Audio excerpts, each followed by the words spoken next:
l'or noir au pays des diables noirs,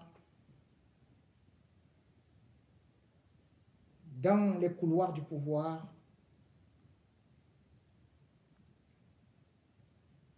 voilà le titre d'un film qui sera présenté sur les écrans noirs à Londres, au tribunal de Westminster, le 10 septembre. Ce jour-là, le Cameroun sera à la une. Pays le plus corrompu du monde, champion du monde 3 fois, va donc défendre sa palme d'or avec l'affaire Glencore.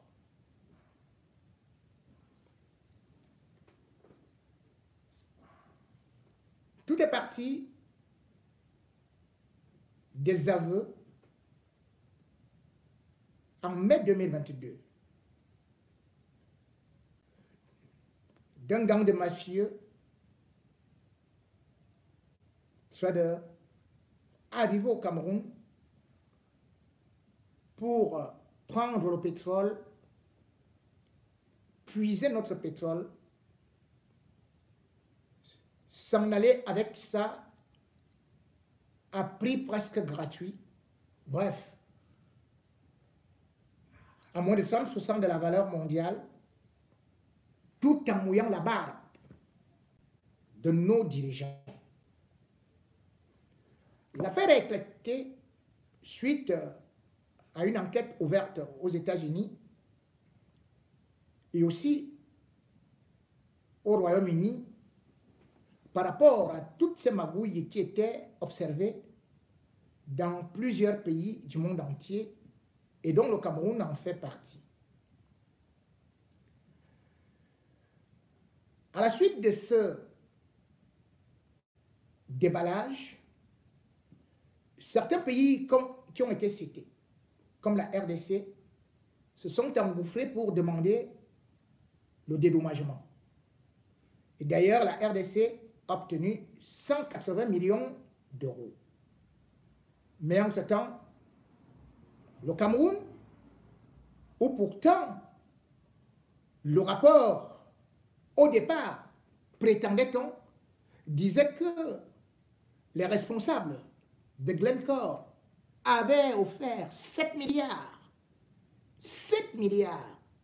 aux dirigeants camerounais, aux grands cadres, eh bien, le Cameroun marquait le pas sur place. Bien plus, le 30 mai 2022, l'administrateur directeur général de Glencore, en la personne d'Adolphe Moudiki, grand ami de Paul Biya depuis la verte jeunesse, avait juré la main sur le cœur que devant Dieu et les hommes, devant la Bible et devant le Coran, et qu'il pouvait même aussi croquer la Torah, jamais dans son entreprise, quelqu'un ne pouvait se livrer à de tels comportements.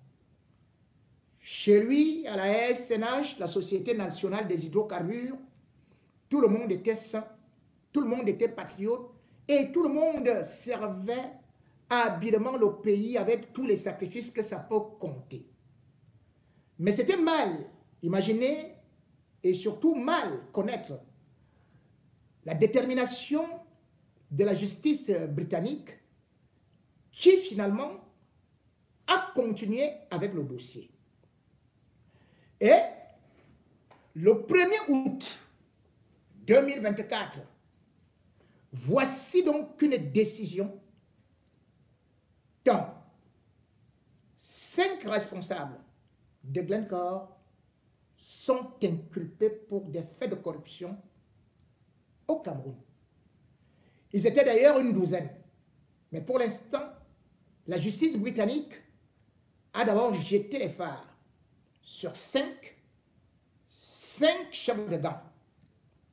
Et parmi ces chefs de gang, c'est là que chacun pouvait apprécier se mettre à genoux devant eux, tellement on aurait donné le bon Dieu à cela. Ils étaient respectés et quand ils arrivaient, tout le monde savait qu'ils venaient sauver le Cameroun.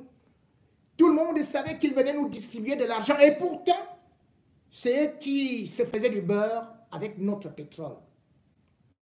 Ainsi, on a pu constater que l'un d'entre eux, Alex Bird, était donc ce responsable qui, à une certaine époque, avait réussi à devenir milliardaire. Et d'ailleurs, à une certaine époque, en 2011 plus précisément, Glencore était coté en bourse.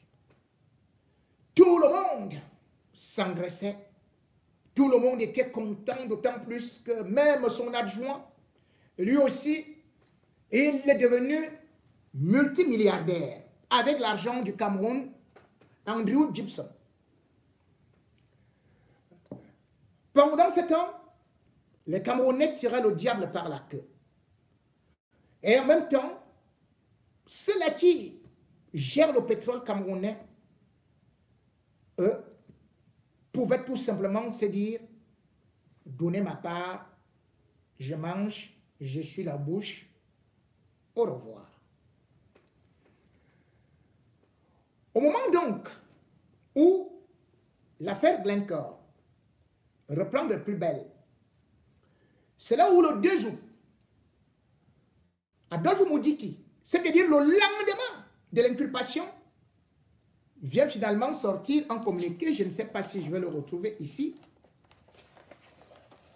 je ne sais pas si je vais le retrouver, où maintenant il nous fait comprendre que lui, il avait porté plainte au niveau non seulement de quoi, du tribunal criminel spécial, et que maintenant on allait connaître, bien sûr, les auteurs de ces détournements. Tiens, quel changement! Mais c'est Moudiki qui nous disait, personne n'a rien volé. C'est Moudiki qui nous disait, mais attendez, tout le monde chez moi est bon, tout le monde chez moi est généreux, tout le monde chez moi est vraiment innocent. Et voilà maintenant son communiqué de presse que j'essaye de lire avec vous parce que vous allez comprendre que derrière, il est en train de livrer aussi d'autres hautes personnalités. Société nationale des hydrocarbures. Communiqué de presse. Affaire Glencore. La Société nationale des hydrocarbures se réjouit de l'avancée des poursuites contre les auteurs et complices des actes de corruption qui entachent son image. L'administrateur directeur général de la Société nationale des hydrocarbures, SNH, le ministre plutôt, Adolphe Moudiki, porte connaissance de l'opinion nationale et internationale que les dirigeants et employés de la société Glencore, auteurs des actes de corruption commis au détriment de la SNH, ont été identifiés et comparaîtront devant le tribunal de Westminster à Londres le 10 septembre 2024. Cette information, qui vient d'être rendue publique, marque une avancée significative dans la recherche de la vérité dans cette scabreuse affaire. La SNH, qui a introduit une plainte devant le tribunal criminel spécial TCS le 6 novembre 2023 pour identifier les complices camerounais de ces actes de corruption, est confiante que l'issue de la procédure à Londres, permettra l'accélération des enquêtes au niveau du TCS. En tout état de cause, l'administrateur directeur général de la SNH rappelle que les valeurs d'éthique et de transparence ont toujours constitué le socle granitique de la SNH et rassure l'opinion publique nationale et internationale qu'elle sera informée en temps opportun des évolutions de cette affaire. Yaoundé, le 2 août 2024, l'administrateur directeur général Adolphe Moudiki. Première des choses, vous constatez donc que Adolphe Moudiki ne vit pas sur cette terre. On vous dit, il y a eu des corrupteurs et que dans votre entreprise, il y a des corrompus. Vous dites que vous continuez à dire, alors que les gens ont avoué. Mais vous continuez à dire que votre société a toujours eu pour socle granitique la transparence. Et pourtant, cette affaire qui arrive maintenant, il faut savoir s'il y avait transparence. Le Cameroun et Adolphe Moudiki avaient été rappelés à l'ordre par l'ITIE. L'ITIE, c'est cet organisme des industries, des industries qui fait de telle sorte que chaque pays publie son bilan des industries extractives. Or, l'ITIE a demandé à Glencore, a demandé à Adolphe Moudiki de publier les documents, de publier les bilans de la SNH dont il dit que c'est une société transparente. L'ITIE lui a demandé de publier les plaintes qu'il a déposées, que ce soit à Londres ou encore au niveau du tribunal criminel spécial, de publier toutes les démarches qui ont été entreprises dans la transparence. Adolphe Moudiki ne s'est pas exécuté, alors l'ITIE a suspendu le Cameroun. Adolphe Moudiki n'a donc pas voulu mettre de la transparence, mais il nous parle de la transparence. Et bien plus, il faut se dire que le Cameroun a été placé sur la liste grise de ce qu'on appelle Gafi. Mais quand le Cameroun est placé là-bas, cela veut dire que le Cameroun est sous surveillance. Comme un pays où il y a le blanchiment d'argent et le financement du terrorisme par le truchement du pétrole. L'affaire Glencore n'est donc pas une affaire nationale. C'est une affaire internationale qui va ramasser beaucoup de gens plus que vous ne pouvez imaginer. Première des choses, lorsqu'on me parle de cette histoire de Glencore, Maître Keremouna, justement, qui se bat pour la transparence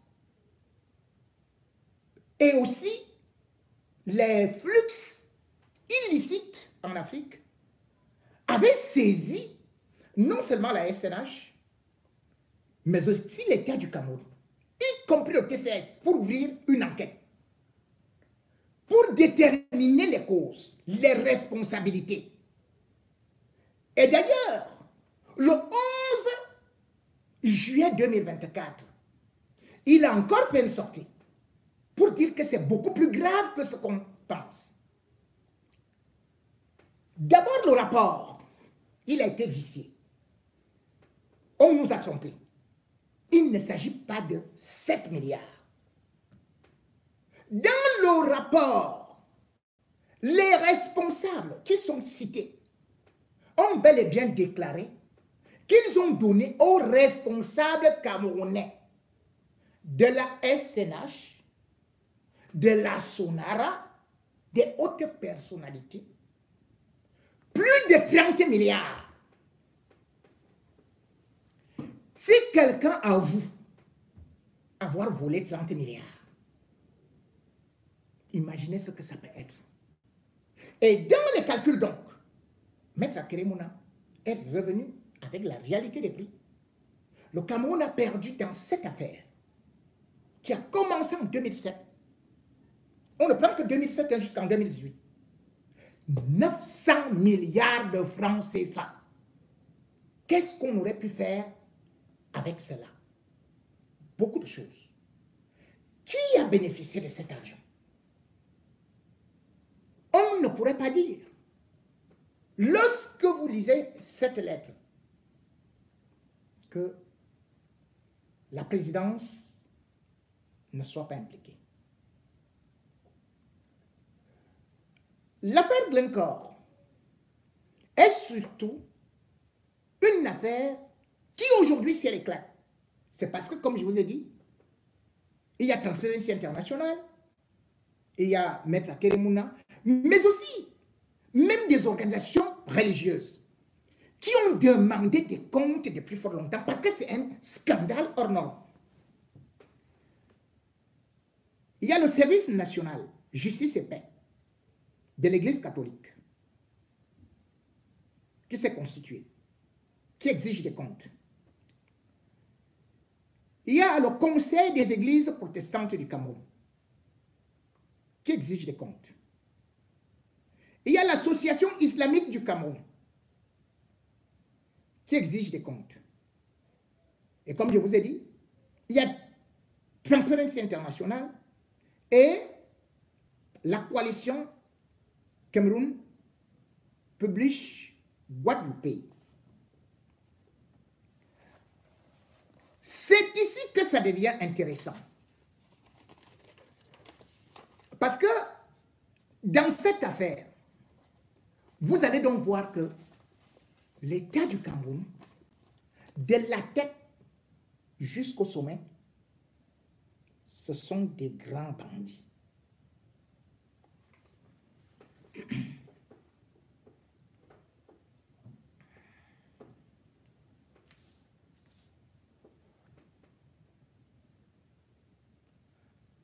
Première des choses, on vous parle des agents de Glencore. Ce ne sont pas des simples agents.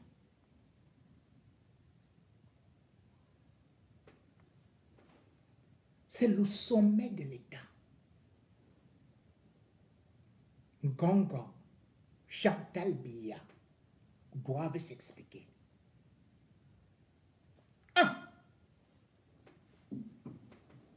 Ngongo est président du conseil d'administration de la SNH, Société nationale des hydrocarbures. Parce que c'est lui qui est secrétaire général à la présidence, directement devient président du conseil d'administration de la SNH. Et ce, depuis 11 ans qu'il a été nommé. Vous pouvez imaginer que tout cela devait se passer sans lui, sans qu'il soit au courant. Deuxième des choses, dans les enquêtes, il est prouvé que les jets privés quittaient d'un pays voisin qu'on appelle le Nigeria pour le Cameroun. en transportant l'argent liquide. Qui louait ce jet privé? Comment l'argent liquide entrait dans ce jet privé? Et personne n'était au courant, aucune autorité. Bien plus. Glencore a ouvert 2 comptoirs de paiement. C'est là où c'est très intéressant. C'est le bandit d'Alex Blurt qui a ouvert le premier comptoir de paiement à Londres.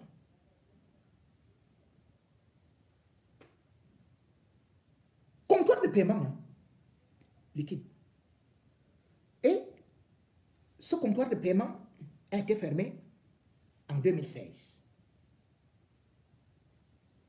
En 2011 plutôt.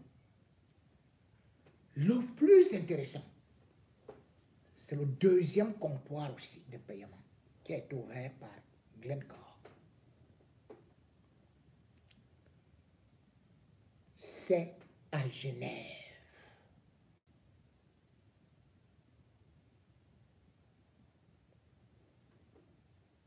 Genève, ce comptoir de paiement en cash a été fermé en 2016.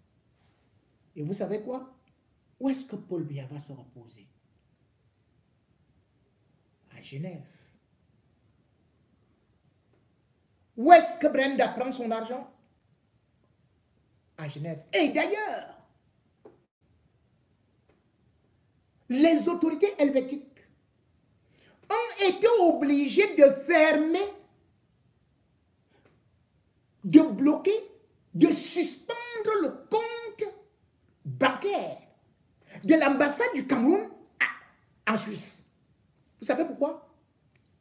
Parce qu'il y avait des milliards, beaucoup de liquidités, et ils ne comprenaient pas d'où ça sortait. Mais attendez, cette ambassade, comment elle parvient à avoir autant d'argent? Ils ont bloqué ça. Il a fallu que Paul Biya se batte encore pour qu'on ouvre ça et qu'on fixe un barème. Que vous ne pouvez plus déposer telle ou telle somme. Qui prenait cet argent? Qui décaissait cet argent? Et de surcroît, vous apprenez que Paul Biya quitte avec Chantal Biya de la Belgique au Cameroun par des avions loués avec des valises diplomatiques. Qu'est-ce qu'il y avait dans des valises? Qu'est-ce qu'il y a dans des valises diplomatiques? C'est bien l'argent liquide.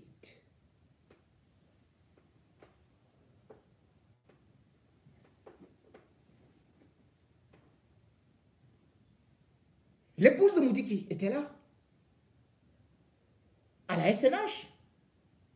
Ngongo est le patron de la SNH. Et quand l'affaire déclenche,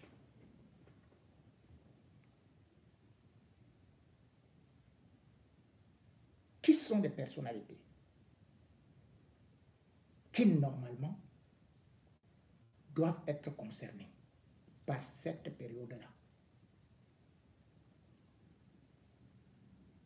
Là, on ne parle que de la SNH.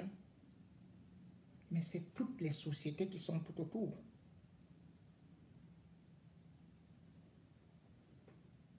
Parmi ces sociétés, il y a la Sonara. On vous parle de la SNH.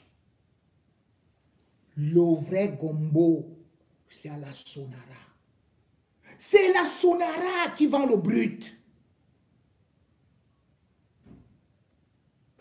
Pourquoi on ne parle pas de la Sonara? Pourquoi Ngongo et pourquoi Moudi qui ne parle pas de la Sonara? Parce que c'est là-bas où il y a le plus gros pillage, puisque le Cameroun vend le pétrole à ses traders. Et qui s'occupe de ça? C'est la Sonara. Et il y a aussi Tradex. Le réseau, c'est le haut niveau. Voilà pourquoi vous voyez l'agitation de ces derniers temps. Et là, il ne s'agit, croyez-moi, que d'une seule partie de l'iceberg. Parce qu'il y a même encore un autre bandit. Cela, c'est Vitol. Ils sont accusés de corruption au Mexique. Ils prennent aussi le pétrole camerounais à moins 70% de la valeur mondiale. Mais comme c'est au Mexique, bon, il n'y a rien à faire là-bas. Mais là où je vous ai dit, c'est que Glencore, quand vous regardez, vous vous rendez compte que on se retrouve devant une nébuleuse où vous avez une succession de personnes ayant occupé des hautes fonctions, mais qui chapeautent tout cela. C'est un bon.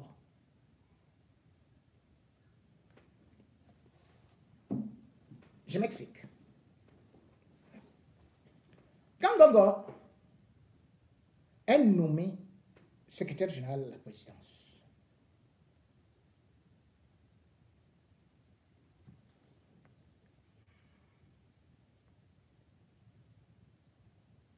il va trouver un directeur de la Sonara.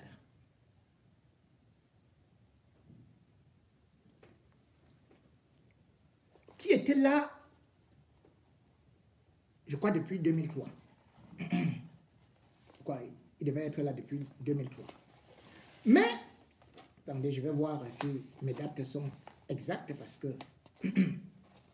c'est une affaire qui est très grave pour le Cameroun. Et c'est une affaire où vous allez voir comment presque tout le monde va tomber.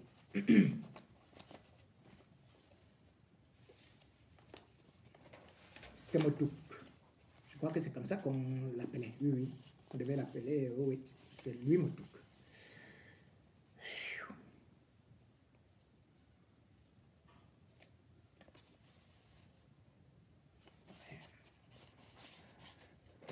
Je vais voir dans le dernier courrier là. Bon, allons-y. Parlons comme ça.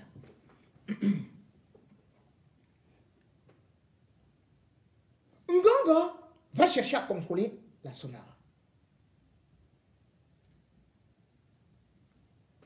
Et il va se débarrasser de Motouk en février 2012. Quand il se débarrasse de Motouk, ce n'est pas la SNH qui est la plus grande société. C'est la Sonara qui est devenue la plus grande société du Cameroun et d'Afrique centrale.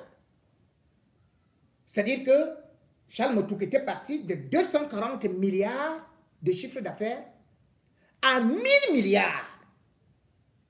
Et il était également en train de vouloir faire, il avait trouvé 400 milliards selon les dernières investigations pour faire qu'il y ait une raffinerie construite au Cameroun. Mais Ngongo veut contrôler ça. Et surtout, les enfants de Chantal Biya doivent aussi gagner des marchés. Même tout n'est pas dans le réseau. On le vire en février. On nomme Talbamala. Mais sauf que quand on le nomme,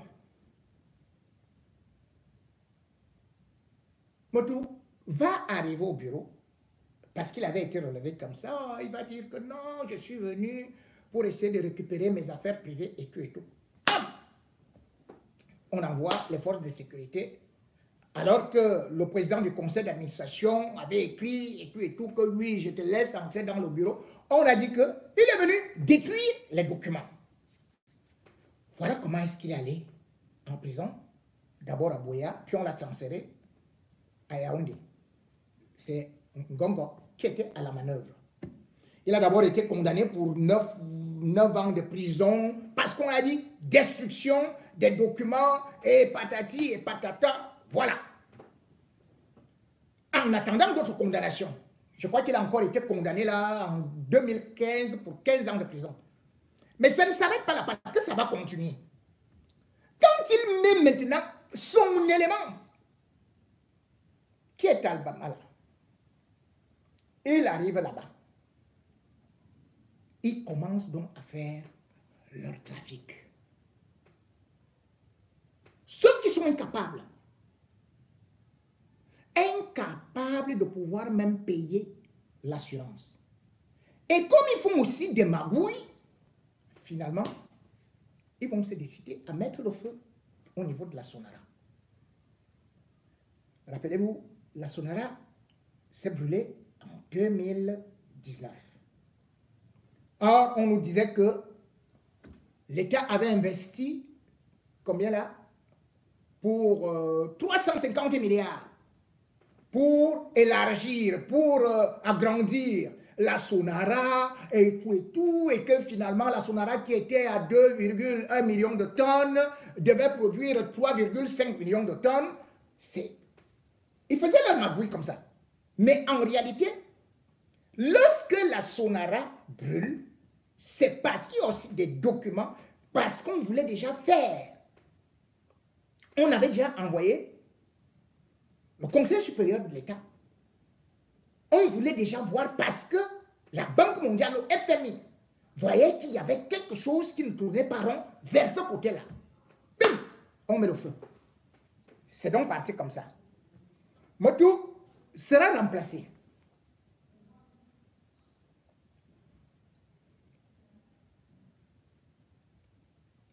Mais sauf que dans leur magouille, Ngongo va encore prendre quelqu'un qui est proche de ces dossiers, qui est proche de ceci et cela, et qui travaille au secrétariat général de la présidence de la République.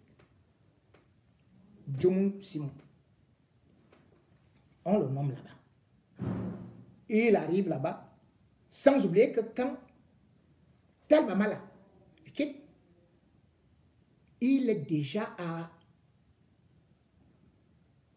C'est-à-dire que la Sonara, 200 milliards de pertes, 700 milliards de crédits, pour une société qui était classée la meilleure d'Afrique centrale.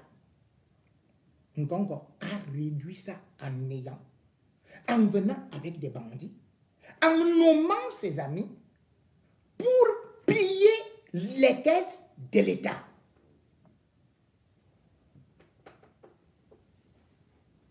Celui-là donc est resté là-bas.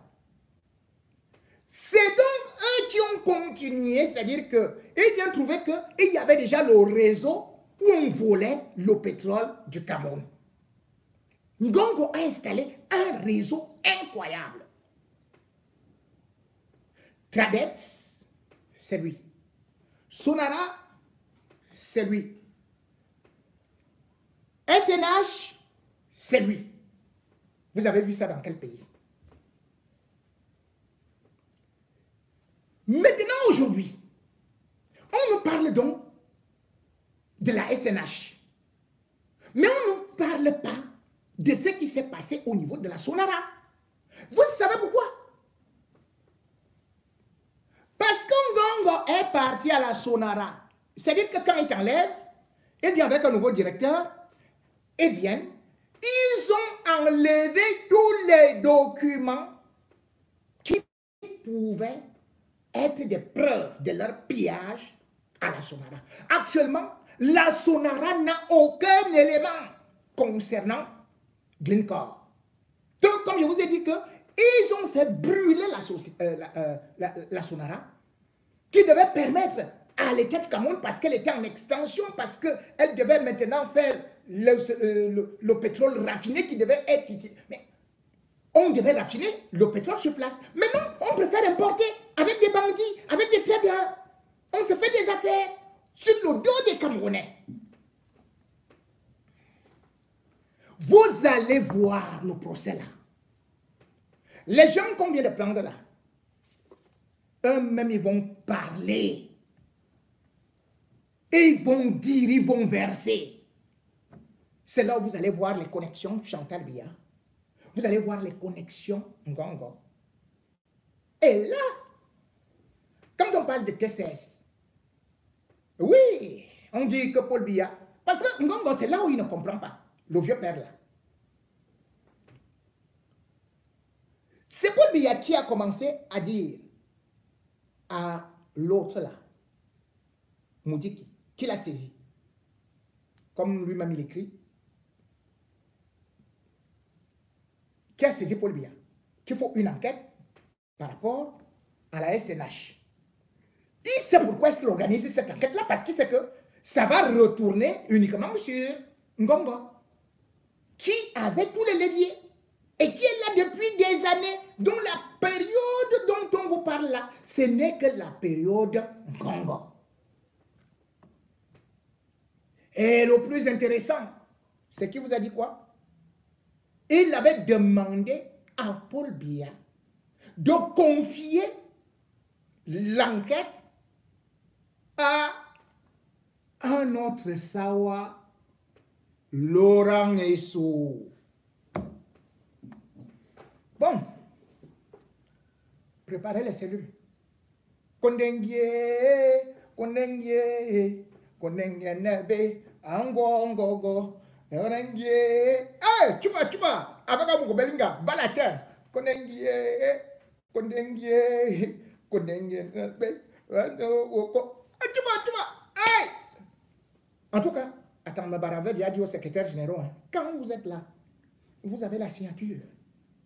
Mais apprenez à vous accroupir sur des WC qui sont tout simplement un petit trou en bas, avec le dos qui risque de se cacher, de se casser. Qui aurait imaginé que Mbongo serait là-bas? Il n'avait jamais imaginé ça. Mais le scandale, Glencore, qui, quand même, c'est plusieurs milliards. Et lorsqu'on va encore beaucoup creuser, c'est la justice occidentale. Là-bas, il n'y a pas que on va acheter qu'on connaît tel, qu'on va faire ceci. Avant que Paul Biya ne vienne conclure qu'elle là-bas. Les gens croient que comme Ngongo croit que comme il est avec Chantal Biya là, Chantal Biya n'est pas là. Elle-même sait déjà que Ngongo, le Trump, même avec la petite métisse qu'il est parti épouser là, machin, aux États-Unis et qui est reparti là à Cuba. Donc Chantal Biya sait bien évidemment qu'elle défend bien ses enfants. Mais vous savez ce qui s'est passé avec le FECOM. Le directeur du FECOM était convaincu qu'il donnait de l'argent à Chantal Biya, la maman de Chantal Biya en Dondo. Mais quand le TCS est arrivé, on va encore dire que, vraiment, appeler la première dame et demander lui, c'est lui, elle qui me demandait que je dois donner ceci et cela. On lui a dit que pardon, allez, viens ici, allez, montrez les mains. Et tout ça. On est parti avec lui. Donc aujourd'hui, lorsqu'on parle de ce qui est en train de vouloir se passer, lorsqu'on parle de ce qui a été fait par ces bandits à col blanc qui nous disent que sur haute instruction, qui nous disent que oh, Paul Biya dit ceci et qui nous disent que oh, vraiment j'exécute cela, je suis fidèle, je suis ceci. Ils ne savent pas ce qui est en train de se tramer. Parce que vous ne pouvez pas comprendre aujourd'hui que le Cameroun, ne serait-ce que vous entendez que oh, les gens sont même là-bas ou à Marseille. On dit que oh, ils viennent de voler oh, combien d'argent là. Mais non, mais c'est quoi juste? On ne se constitue même pas partie civile.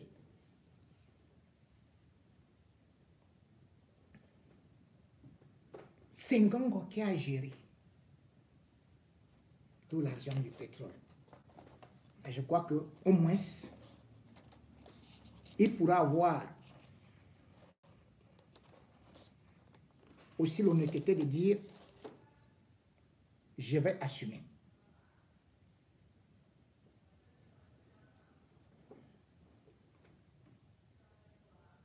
Glencore. Ça va faire mal au corps.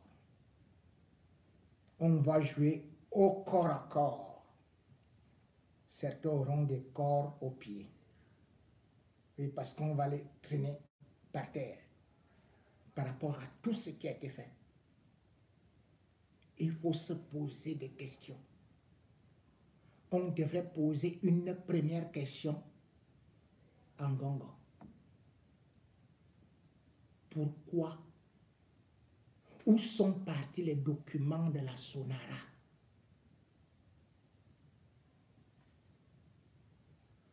Deuxième question. Amoudi lui-même, pourquoi n'a jamais publié, conformément aux recommandations de l'ITIE, du GAFI, tout ce qu'il a entrepris?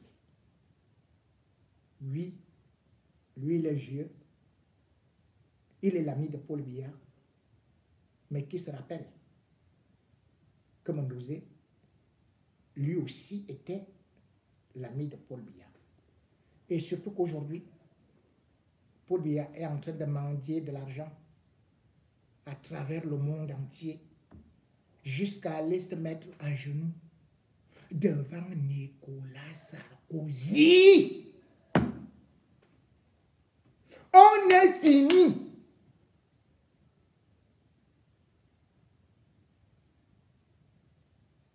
Sarkozy, on nous dit que c'est lui qui viendra relever notre pays. Et on applaudit. Le chef bandit. Que vaut Sarkozy? A-t-il aimé l'Afrique? A-t-il aimé le développement même d'un pays africain? Peut-il développer un pays africain? Sarkozy, le nouvel ami de Paul Biya, mais aussi l'ennemi de Kadhafi, celui qui a comploté contre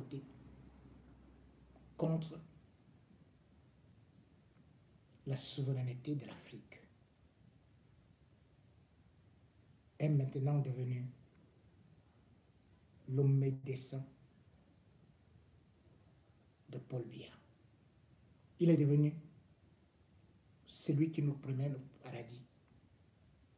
Lui, le plus grand ennemi des Noirs, quand il était au ministère de l'Intérieur, ou même quand il est devenu chef de l'État. Le Cameroun est vraiment fini. Fini comme la Sonara, fini comme Tradex, fini comme la SNH, fini comme Paul Biya lui-même.